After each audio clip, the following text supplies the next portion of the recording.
detrás de las repúblicas bananeras, Minor Cooper Kidd y la United Fruit Company. Hablar de la compañía estadounidense United Company en Latinoamérica y el Caribe es hacer referencia al emblema de los abusos y atropellos empresariales cometidos por algunas empresas multinacionales a lo largo de buena parte del siglo XX. La United Fruit Company chantajeaba, agredía, sobornaba, promovía golpes de Estado y asesinaba para alcanzar sus fines, y su principal figura fue Minor Kidd.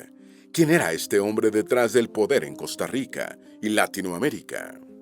Kidd, un aventurero audaz e inescrupuloso, se inició como empresario del banano en Costa Rica. En Costa Rica construyó un ferrocarril que fue todo un desafío y en cuya construcción murieron 4,000 trabajadores, para después extender sus tentáculos por otros países centroamericanos y caribeños. ¿Qué tienen que ver las bananas con que un empresario de Nueva York se aventó de un edificio en 1975 con el objetivo de que su corazón dejara de latir? ¿Quién fue en realidad Minor Kidd? ¿Cómo se desarrolló como empresario? ¿Qué tuvo que hacer para conformar la United Fruit Company? ¿Cuáles fueron los principales abusos y atrocidades cometidas por Kidd y su compañía? Hoy conoceremos sobre un personaje y una empresa que estuvieron entre las más controversiales en América Latina durante el siglo pasado. Eli Black se aventó de un edificio en Nueva York en 1975. Elihu Menashe Blackowitz, más conocido como Eli Black, fue un empresario estadounidense que controló la United Brands Company, empresa sucesora de la United Fruit Company. Es decir, solo le cambiaron el nombre para que la gente se olvidara de su oscuro pasado. Black, judío polaco de nacimiento, emigró a Estados Unidos siendo niño y se matriculó en la Universidad Yeshiva de Nueva York, titulándose en 1940 como el mejor de su clase. También se capacitó para desempeñarse como rabino ortodoxo, sirviendo durante 3 años y medio en la congregación neoyorquina, en Woodmere, antes de dedicarse a los negocios. Black inició su carrera empresarial en la banca de inversiones con Lehman Brothers y después con American Securities Corporation, donde trabajó en el financiamiento de American Seal Cap Company, compañía que producía tapas para botellas de leche. En 1954 ascendió a la presidencia y dirección ejecutiva de esta empresa y le cambió el nombre a AMK, que se convirtió en un vehículo de adquisiciones de diferentes bienes, incluyendo carne. En 1968, Black compró un 10% de las acciones de United Fruit Company y en 1970 fusionó AMK con la célebre compañía frutícola, surgiendo la United Brands Company, la actual Chiquita Brands International. El 3 de febrero de 1975, Black se precipitó desde su oficina en el piso 44 del edificio Pan Am en Manhattan, quedando muerto sobre el viaducto de Park Avenue. Los detectives establecieron que la ventana había sido rota con el maletín del difunto y concluyeron que Black se lanzó al vacío. Pocas semanas después, la Comisión de Bolsa y Valores descubrió que Black había pagado un soborno de $1,25 millones al presidente hondureño Oswaldo López Arellano para obtener concesiones en los negocios de banano del empresario en Honduras. Su hijo Leon Black tiene actualmente $14,100 millones. Leon Black, hijo de Eli Black, es un inversionista de capital nacido el 31 de julio de 1951. Fue director ejecutivo de Apollo Global Management, firma de gestión de activos que fundó en 1990, con Mark Rowan y Josh Harris. Obtuvo una licenciatura en Filosofía e Historia en Dartmouth College en 1973 y un MBA en la Harvard Business School en 1975, y trabajó en la banca de inversión antes de fundar Apollo, aunque Lehman Brothers lo rechazó diciéndole que no tenía ni el cerebro ni la personalidad para triunfar en Wall Street. Sin embargo, en el banco de inversión Drexel Burham Lambert, se convirtió en la mano derecha de Michael Milken, llamado el rey de los bonos basura. Amasó una gran fortuna con Apollo y en 2009 contribuyó con $60 millones en un acuerdo con el Huntsman Corporation, después de que su compañía fuera demandada por retirarse de una fusión el año anterior. Museo de Arte Moderno de Nueva York entre 2018 y 2021. Desde 2021, ha sido acusado de varios delitos de relaciones que lo han mantenido continuamente en los tribunales. Posee una fortuna estimada en $14,100 millones. La inversión extranjera llegó a Costa Rica en 1873, de parte de Minor Kidd. En sus actividades de la explotación del banano, la United Fruit Company amenazó, maltrató, agredió y asesinó a campesinos y obreros de 9 países latinoamericanos y caribeños: Costa Rica, Panamá, Jamaica, Colombia, Honduras, Guatemala, Ecuador, Cuba y República Dominicana. Tenía a su servicio a la Central de Inteligencia Americana y gozaba de privilegios indebidos y de carta blanca para cometer toda clase de abusos y tropelías, sobornando a los dictadores militares y civiles que asolaron Centroamérica y Sudamérica durante buena parte del siglo XX. El futuro poder de la United Fruit Company en Latinoamérica tuvo su primer antecedente en Costa Rica, en 1873, cuando el aventurero estadounidense Minor Cooper Kidd logró que el gobierno costarricense le cediera 324,000 hectáreas para el cultivo de banano, exceptuando de impuestos a la actividad durante 20 años. Mediante sobornos, Cooper Kidd consiguió tratos similares en otros países y en la tercera década del siglo XX controlaba el 90% del comercio mundial de banano. También tenía en su haber 2 golpes de Estado para favorecer sus intereses, uno en Honduras y otro en Nicaragua, así como la masacre del banano en 1928 en Colombia. ¿Quién era Minor Cooper Kidd? Minor Cooper Kidd fue un empresario estadounidense cuyas compañías agrícolas, ferroviarias y comerciales tuvieron un fuerte impacto en las economías de los países de América Central y en la región colombiana del Magdalena. Nació en Brooklyn, Nueva York, el 19 de enero de 1848, como hijo de un comerciante de madera, y a comienzos de la década de 1870 se trasladó a Costa Rica, donde inició una controversial carrera como empresario, involucrándose en la exportación de bananos a gran escala hacia Estados Unidos, actividad que a finales del siglo XIX sería determinante para la fundación de la poderosa transnacional frutícola United Fruit Company. Minor Kidd murió el 14 de junio de 1929 en West Islip, Nueva York, a los 81 años de edad. Minor Kidd dejó la escuela a los 16 y trabajó de ganadero en Texas. Aunque fue advertido de que quienes dejaban la escuela no terminaban bien, Minor Kidd abandonó los estudios para emplearse como dependiente de una sastrería, ingresando $3 por semana.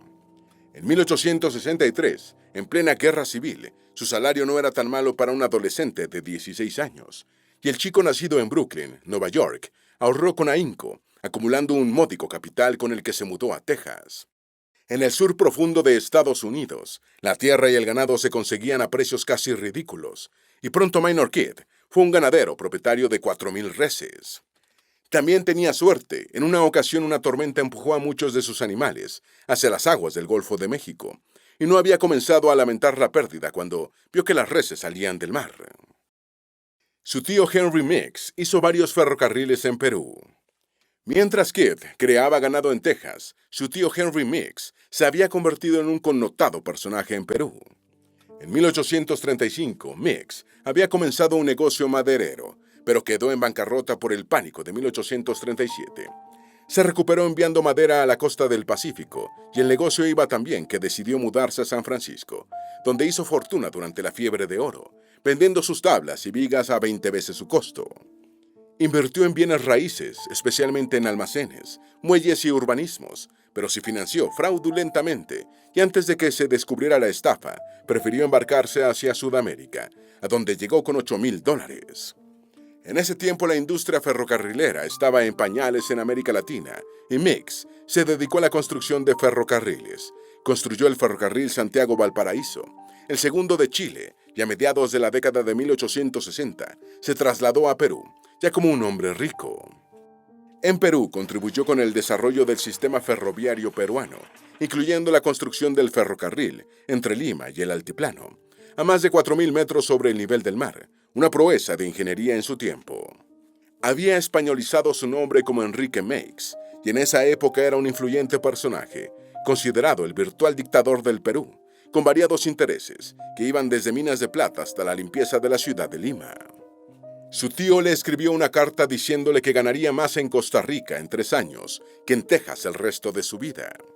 La fama de Mix como constructor de ferrocarriles se difundió por todo el continente americano y el gobierno costarricense le propuso un proyecto para enlazar por vía férrea San José de Costa Rica con la costa del Mar Caribe. Henry Mix se le escribió a su sobrino Minor Kidd, diciéndole que en 3 años haría más dinero en Costa Rica que durante toda una vida de ganadero en Texas, y no se equivocaba. Kidd vendió su rancho y sus reses y se trasladó a Centroamérica. Se embarcó hacia Colón, Panamá. Atravesó el istmo panameño hacia Ciudad de Panamá, donde volvió a embarcarse con destino a la costa pacífica costarricense, llegando a la ciudad de Punta Arenas, para después hacer el recorrido a caballo hasta San José. A Henry Meeks el proyecto del ferrocarril entre San José y la costa Caribe le pareció demasiado complicado. En el mapa, la distancia entre la capital de Costa Rica y el Océano Atlántico no se veía tan larga, pero el trayecto era endiabladamente complejo, ya que había que cruzar kilómetros de selva virgen, repletos de montañas intrincadas y de ríos caudalosos. El proyecto habría desilusionado a cualquiera, menos a Kidd, quien convenció a su tío para que firmara el contrato y lo dejara a él al frente de las obras. Toda una temeridad, ya que con 23 años de edad carecía de experiencia en la construcción de cualquier cosa, salvo las cercas alambradas de los ranchos ganaderos. Kidd se casó con una mujer de la familia más poderosa de Costa Rica. En su libro de 1999, El Zamorano, Simón Malo escribió: pero quizás la singularidad más notable de Minor Kidd fue que tuvo el buen juicio y la fortuna de casarse en Costa Rica, en la familia más granada y poderosa. Su esposa Cristina Castro Fernández tenía en su ascendencia y parientes como a 5 presidentes. Era hija del presidente José María Castro y nieta de Manuel Fernández Chacón, quien fue jefe de Estado. Cristina también estaba emparentada con Próspero Fernández Oreamuno y con el afamado general Tomás Guardia Gutiérrez, ambos conocidos mandatarios. El suegro de Kidd, José María Castro Madrid, fue fundador de la República de Costa Rica y su primer presidente entre 1848 y 1849, y nuevamente desde 1866 hasta 1868. Tulia Castro Fernández, la otra hija de Castro Madrid, estaba casada con el inglés Adeodato Crespi, formándose un entramado familiar que incluía a Costa Rica, Estados Unidos e Inglaterra. En eso de asociarse, Kidd fue muy efectivo, ya que en 1899 se juntaría con el comerciante bananero Andrew Preston y con el capitán de barco y hombre de negocios Lorenzo Dow Baker para fundar la United Fruit Company. Construcción del ferrocarril por parte de Minor Kidd.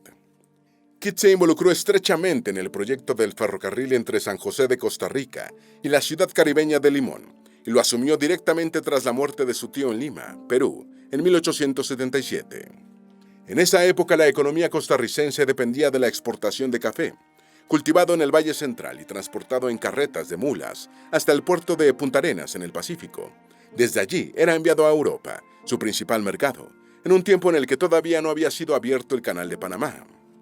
Esta situación afectaba la rentabilidad del principal producto de exportación de Costa Rica, por lo que el ferrocarril hacia el Atlántico representaba un proyecto vital. De importar 4.000 trabajadores extranjeros que llegaron a Costa Rica procedentes de Estados Unidos, Jamaica, China, Italia y los otros países centroamericanos. 2 de sus hermanos murieron durante la construcción cuando solo se habían plantado 25 kilómetros de vía férrea. En 1882 el gobierno costarricense, que arrastraba una deuda con Kidd, no pudo cumplir con el pago de los préstamos contraídos con bancos ingleses para financiar el proyecto. Kidd asumió la deuda del gobierno, negoció una rebaja de intereses de 7% a 2,5% y capitalizó el proyecto con 1.2 millones de libras esterlinas de dinero propio y de otros inversionistas. A cambio, el gobierno costarricense de Próspero Fernández Oreamuno le dio en concesión a Kidd 3.240 kilómetros cuadrados de terrenos situados en torno a la vía férrea, más del 6% del territorio nacional, además de un contrato de 99 años para operar el tren. Desde 1873, Kidd ya venía experimentando en estos terrenos con la plantación de banano. El ferrocarril costarricense finalmente fue terminado en 1890. Murieron 4.000 trabajadores en la construcción del ferrocarril en Costa Rica. En 1871, la población de Costa Rica era de solo 150.000 habitantes, por lo que pronto resultó evidente que habría que traer mano de obra de otros países para construir el ferrocarril.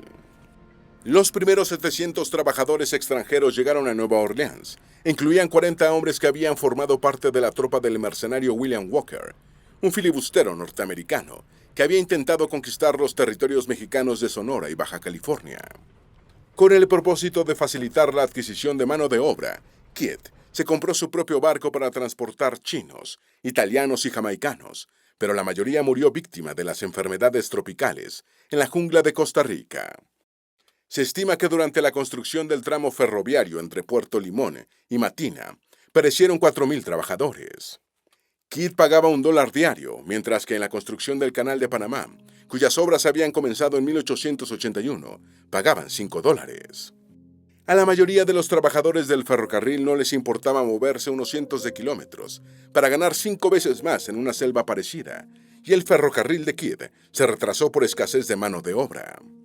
Además, el dinero empezó a escasear, el pago de salarios se retrasó y el gobierno de Costa Rica tuvo que militarizar los campamentos laborales para evitar una estampida de trabajadores.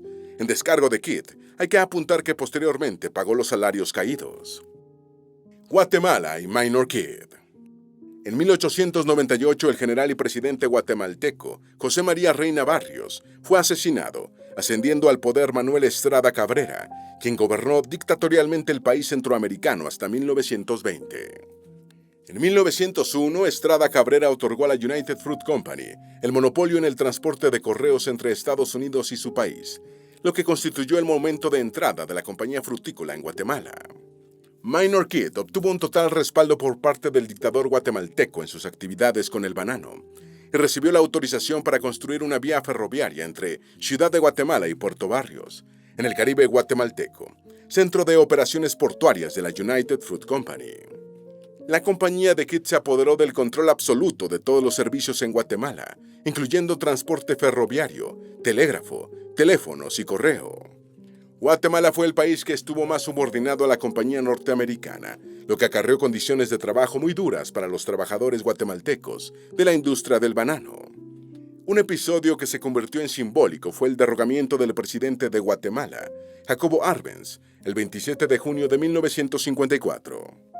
Arbenz, un militar de izquierda llamado el Soldado del Pueblo, ganó limpiamente las elecciones presidenciales de 1950 y asumió la presidencia en 1951, con un discurso contrario a los oligopolios agrícolas nacionales y a las compañías frutícolas extranjeras, sobre todo la United Fruit Company, a las que acusaba de explotar los recursos naturales del país, dejando muy pocos beneficios.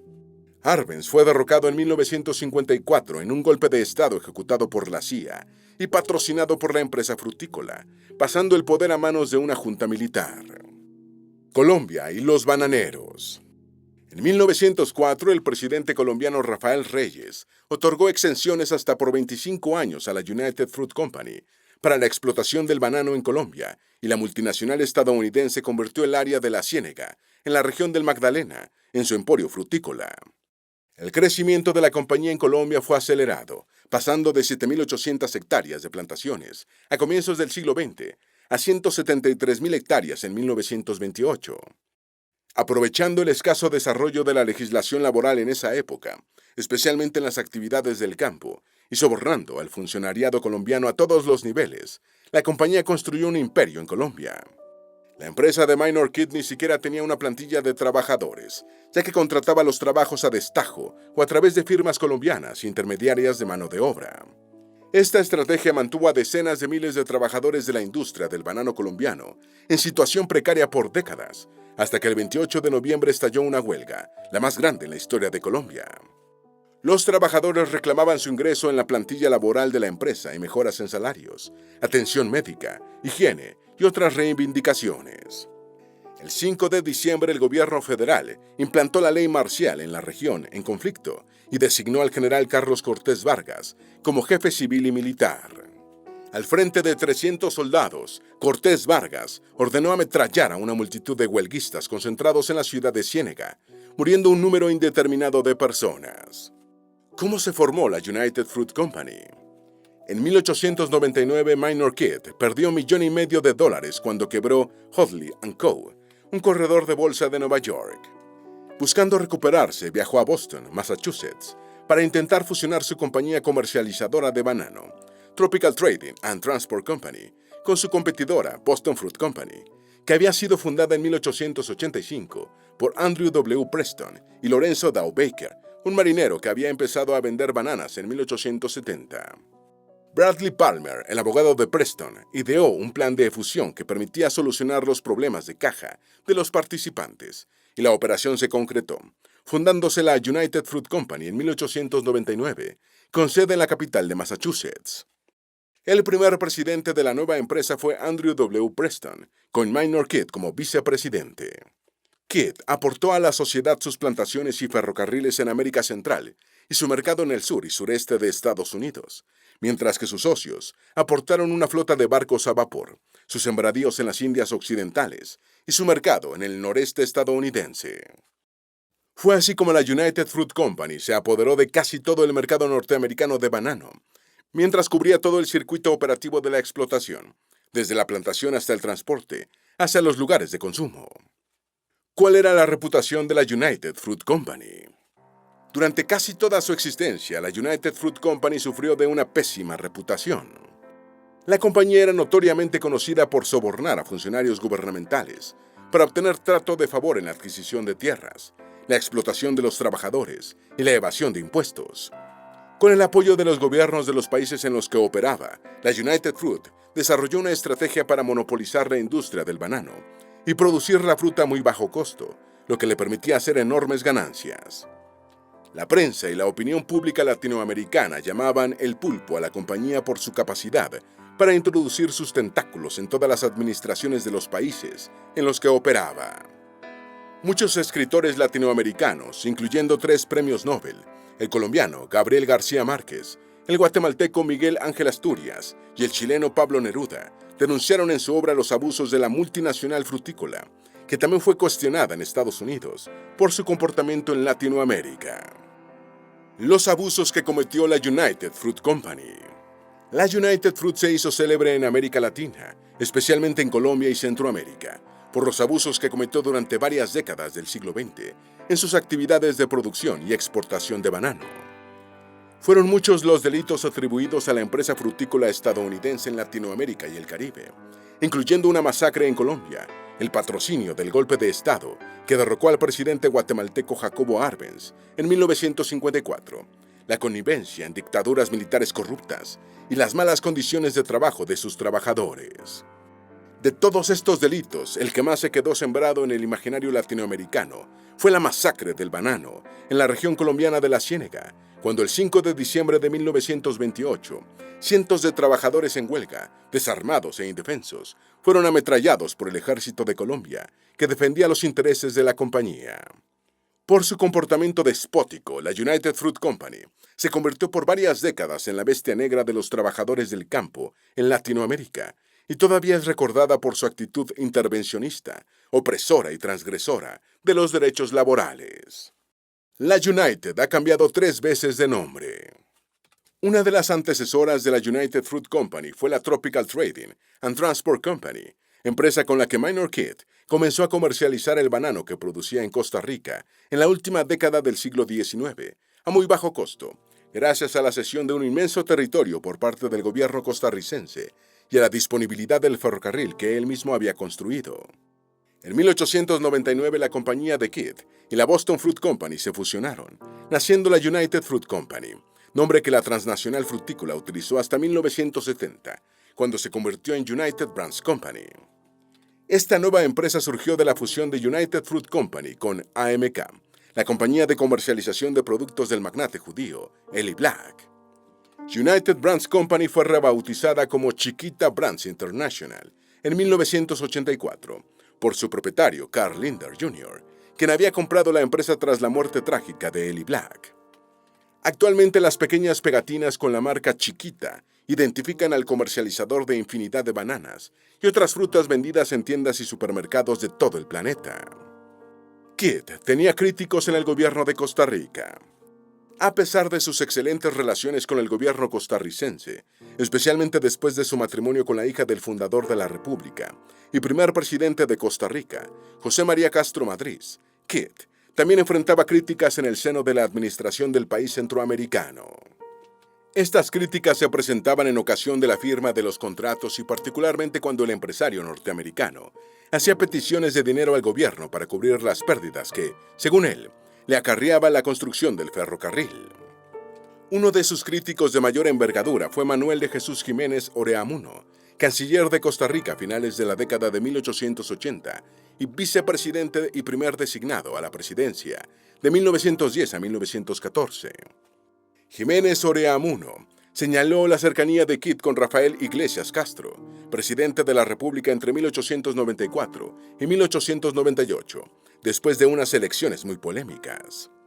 Otro de sus detractores fue Pedro Pérez Celedón, a pesar de que como ministro del gabinete de Bernardo Soto había firmado una concesión de terrenos a Kit por más de 280,000 hectáreas.